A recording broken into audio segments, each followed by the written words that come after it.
തനിക്ക് സഹായം ചെയ്താൽ തിരിച്ചും സഹായിക്കാമെന്നും ഐസ്ക്രീം കേസിൽ പുതിയ പരാതികൾ ഉന്നയിച്ച സാക്ഷികളെ പിൻവലിപ്പിക്കാമെന്നും റൌഫ് പറയുന്ന ഫോൺ സംഭാഷണമാണ് പുറത്തുവന്നിരിക്കുന്നത്.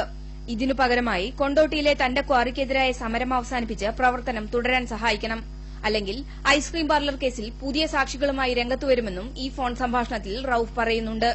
പിന്നെ അത് നിങ്ങൾ കഴിഞ്ഞതിന്റെ ശേഷം നമുക്ക് സംസാരിക്കാം. അതല്ലാതെ ഇപ്പൊ അവര് ഇപ്പൊ ഞങ്ങള് ഫസ്റ്റ് ചെയ്യാൻ പോണത് എന്താ വെച്ചാല് മൂപ്പരെ ഇതിലില്ലാത്ത ഒരാളെ കൊണ്ട് ഇപ്പൊ വരാത്ത ഒരാളെ കൊണ്ട് മൂപ്പർക്കെതിരെ കോടതിയിൽ ഒരു കംപ്ലൈന്റ് കൊടുക്കണം.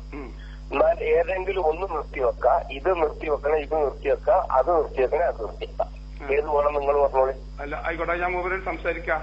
അങ്ങനെ അതില് ഇവരത് നിർത്തിവെക്കണമെങ്കിൽ വലിയ കമ്മിറ്റ്മെന്റ് വരും. അല്ല അതെനിക്കറിയില്ല, ഞാൻ സംസാരിച്ചിട്ടില്ലല്ലോ. മറ്റോരതാവുമ്പോ എന്താ വെച്ചാല് വലിയ കമ്മിറ്റ്മെന്റ് ഒന്നുമില്ല, ചെറിയ എന്തെങ്കിലും ഒക്കെ കൊടുത്ത് നമുക്കാണ് പിരിച്ചുവിടാം. പുതിയതിന് അതിന്റെ ഒരു 10 രൂപയൊക്കെ കൊടുത്തിട്ട് നമുക്കാണ് പിരിച്ചുവിടാം.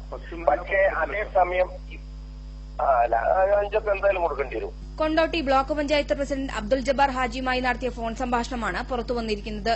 പെൺകുട്ടികളുടെ പരാതി പിൻവലിക്കണമെങ്കിൽ 5 ലക്ഷം രൂപ വരെ ചെലവ് വരുമെന്നും സംഭാഷണത്തിനിടെ പറയുന്നു.